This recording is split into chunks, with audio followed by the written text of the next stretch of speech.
Coach Kitley's tall, right? 6'9". That was a really proud moment. Cool for me. Coach Kitley was a student assistant for us at Texas Tech, and then later became our GA. Watched him work tirelessly, and so, dang, I used to be the young guy in the building. I'm 39 right now, going to be 40 this year, and have a 33-year-old that's already risen up so fast is something really proud. They'll do great things at FAU, and so really humbled and honored to be here to represent the University of North Texas. I think, this college football landscape is evolving so fast right now, and so to be able to stay ahead of the curve is something I think everybody's trying to do. Institutions are trying to do it right now, and luckily, we have a great leader at the helm, and our president, Dr. Keller, has been doing a fantastic job coming over, meeting personally with me, and trying to figure out this new era of college football, and how do we stay above the curve, and how do we continue to progress our university, and to be able to give the support to our student athletes that everybody is right now. And so, and then right after him is our athletic director, Jared Mosley, just a phenomenal human being, really smart individual that has helped me tremendously throughout this past year, and really trying to figure out this new landscape. And never, when I started coaching football 15 years ago, did I imagine being an expert on an Excel sheet. But we spent the last 4 or 5 months, me and my two GMs, and spending a ton of time and really trying to master the art of building a salary cap. Has been something that's been super interesting for me, and trying to figure out, how you do this. And we did a lot of research on NFL rosters and the percentages they played to certain players on their dim, and it was important for us to start with retention. I think at the group of 6 level right now, that's the thing that we're fighting the hardest right now is you still want to recruit these high school kids in the state of Texas. You want to develop them, and how do you retain those guys is the new question mark. And so, something that's really cool about the 2 guys that I brought with us today is that these are the only 2 guys remaining from our 21 signing class at North Texas, and I wasn't there yet. Both of them are linemen. Both of them, they bleed green, and so it's been awesome to watch their development. They've been special to me in the way that they bought in to our program. It's not always that case when, they were recruited by a different staff, had different coaches, and these 2 young men, Gabe Blair, he's a guy that's been all conference 2 years, guard for us, is coming off an ACL tear last year. He started 37 games in his college career. Just think about that for a little bit, and where, it's more important now, I think, when you're finding guys that have game experience, and here's a guy that not only is he coming off of ACL, didn't play for us last year, but last year also had his son, Luke, and so his son's almost 1 year old. He's a proud father, so it's been awesome for me to see Gabe mature. Not only have I always known he's a great football player, he's tough, he's great in the classroom, never had any problems with him, but to see him mature and for his why to change because he has a little son, Luke, to see him, come in and show me pictures of telling me on the plane, hey, Luke's taking 2 and 3 steps right now, and Coach, I think he's almost there. He's going to be able to walk soon. So just a really cool moment to have him here with us. Great player, great advocate for our university. The next one, Fatafehi Valea is a kid, and I call him June. I just had to look at my notes for the first time, so I made sure I pronounced that the right way. But June's a guy that started 26 games for us at the University of North Texas. We've gone from 3 down to 4 down. We played him at defensive end. We played him at nose guard. We played him at 3 technique. Same thing. Never had one complaint. He's tough as nails. Works his tail off. Is going to be a leader of a new look defense for us this year. Was one of our outstanding players in our bowl game. Had 1.5 sacks in our bowl game. Forced a fumble. And so really looking forward to those 2 guys. It's important to bring those 2 because this day and age in college football, you just don't get guys that stay their whole entire career at a school. It's something that's a dying breed. They've been committed the whole entire time to our program, and so excited to have those guys here with us. When we start talking about what's new at North Texas, I think the biggest thing would be our defensive side of the ball. It was something that I felt that was important when I started looking and interviewing different guys.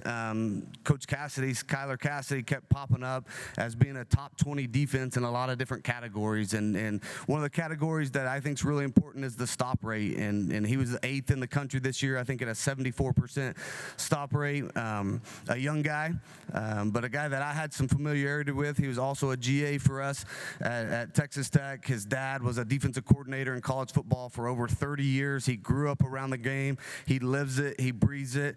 And I thought it was also important that he was able to bring his whole entire staff from Sam Houston with him. So he was able to bring every one of his assistants with him over. Been super impressed in watching those guys install their defense.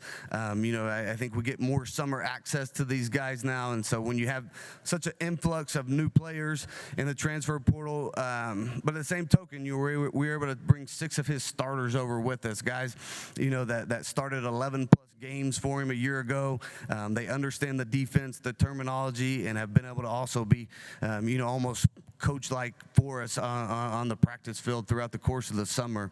And so really excited about those guys. Offensively, I think the $1,000 question for us, and one I get asked every single time I do an interview, is who's going to be your starting quarterback? And, the one thing that I'm really excited about is this the deepest quarterback room that we've had, and it's not even close. So able to bring over Reese Poffenberger from the University of Miami, had a connection with him through Cam Ward, and a kid that, tore up the FCS level at Albany 2 years ago. He's played in big, meaningful games and some late playoff runs, so really excited about Reese. And then, I think one of the coolest stories of the bowl season was Drew Messamaker, a kid that walked on for us, didn't start a high school football game. The last time he had started a football game before the bowl game was a B team 9th grade year, and a kid that came in, worked his way up the depth chart, and has been incredible to watch his progression. I think the sky's the limit for this kid. Continues to progress. I mean, he's 6'5", 220 pounds, runs 21.5 miles per hour, and so really excited about the two of them. And then we signed a freshman that came in mid-year, Chris Jimerson. That's a lightning in a bottle, 5'9", 180 pounds. And I think anybody familiar with the state of Texas football, he led North Carolina to Texas High School State Championship at the 6A level, beating DeSoto, Duncanville, Westlake, all the powerhouses. So really excited about that room, the progression of it. Coach Sean Brophy's my quarterback coach, does a phenomenal job of helping us continue to develop these quarterbacks, has an eye for talent. Super excited about that. And then on the special team side of thing, we have Drew Sabota, who's been with us all 3 years, going on our 3rd year right now. Our special teams have been phenomenal for the first 2 years, and so continuing to lead into Drew on that side of the ball, and extremely excited to have him back and continue to progress on that front. A lot of battles that are going to go on through the course of camp. This is the deepest that we've been, and so I think it should be the most competitive camp. And something that was really important to us was to bring game reps into our program on the portal. So I did a little study a couple weeks ago, and I think when we started last year on our roster, we had like 325 starts, NCAA starts, and that didn't have to be at North Texas. That could have been anywhere they were coming from. Could have been a Division II prospect that we signed, could have been an FCS guy, could have been a guy that's coming, from another FBS program. So starting this year, we're going to have 488 starts under our belt, which was something that was important for me. I knew we needed to get older, more experience, and guys that had valuable game reps under their belt. And so really excited about trying to bring this whole thing together. Excited this time of year, obviously have a great schedule this year. The first time in a long time that North Texas has had 7 home games. So really excited about that opportunity, and excited to continue to play, this conference. I mean, there's not a week off when you do it. We play, 3 different option teams. We have Army, Navy, and Rice this year. UTSA coming to our place, which, Coach Traylor's done an awesome job there. USF's coming on a Friday night, which I don't love playing Friday nights in the state of Texas, but Coach Golis continues to rise the level of that program.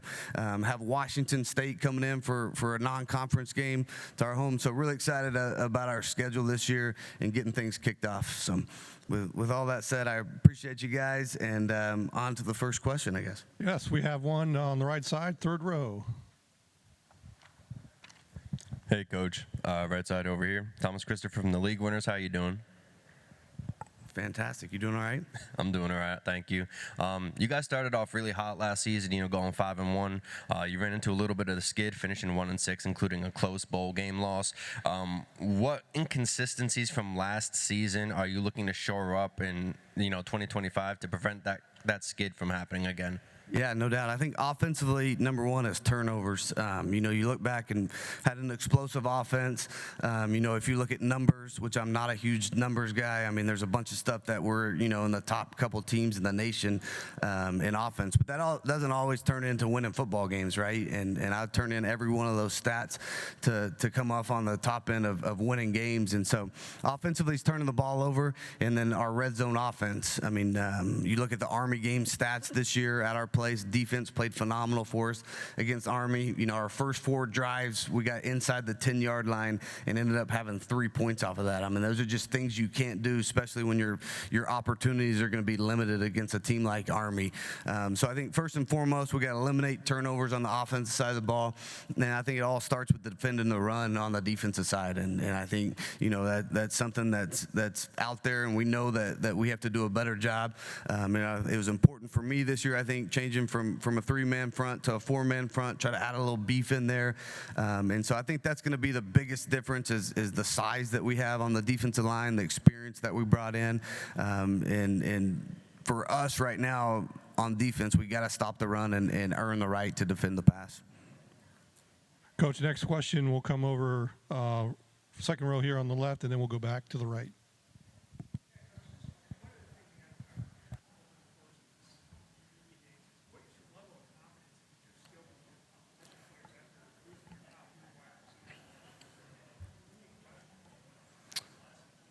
Yeah, and I think, we really had some young guys come on late last year, and so I think having Miles Coleman, who started the last 3 or 4 games for us, back, who was a true freshman for us, and Landon Sides back healthy for us. And then, we were able to go recruit some guys that have had production at a lot of different levels. We got a junior college transfer, Shannon King, coming from Snow. That's probably the fastest guy on our team right now, be able to stretch the field.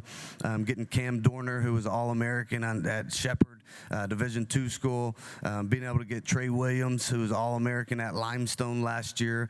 And so, and then the running back room, we were banged up all year last year. And so bringing back Mackenzie McGill, who's a kid who's earned a scholarship. He came in as a walk-on, has a whole year under his belt, had a great offseason. And then being able to add Jaden Becks as a kid that was a starter up at Central Missouri, extremely fast kid. And so, yeah, I think, the explosion will come in our skill positions, although some battles have to be, won during the course of spring ball. We signed Simeon Evans from Sam Houston State, who was their leading receiver last year, had over 800 yards and 9 touchdowns. And so I think we have plenty of talent right now. We just have to do a great job at figuring out the guys who will be running out there with the ones when we start, and then the guys that can rotate in and come in as a 1-2 punch. Again, questions, please raise your hand. The next one will be coming back from the right, third row. Hey, Coach. It's me again, Thomas Christopher from the League Winners. Jalen Smith is now in the Canadian Football League, and he really broke out for y'all last season. Is there anybody specific on the defense that you think can take that next step going forward, and especially, as you alluded to, in your previous answer, in stopping the run? Yeah, no doubt. And I think the first thing is getting both of Sam Houston's starting corners in Armstead and Fisher, and guys that have just played a ton of reps and are continually be coached by the same coach and Coach Wilson right now. And I think having two guys on the outside that you trust allows you to do some different things defensively. And so I'm really excited about seeing those two guys play. Will Jones is a guy that's coming back home to Dallas that started at Old Dominion last year. Really excited about what he brings to the table, and an older vocal guy that's played a ton of meaningful football. And then the most interesting one for me this year is Patrick Smith, a guy who actually started for us my first year here, decided to get in the portal, and did it the right way. Came and communicated with me, didn't think it was the right system for him, and decided to transfer out. And he went back in the portal this year, and he's coming back to us this year. And so really excited about him. And so those would be the guys. And I think our defensive ends, are going to play a lot different techniques, and it's a lot different style of football. So Bryson Haynes is a defensive end. I'm really excited to see Ethan Day is a kid that transferred in against that from Wyoming. We actually played against him, and he had an incredible game against us last year. And so with the new league defense, I'm excited about some of those battles.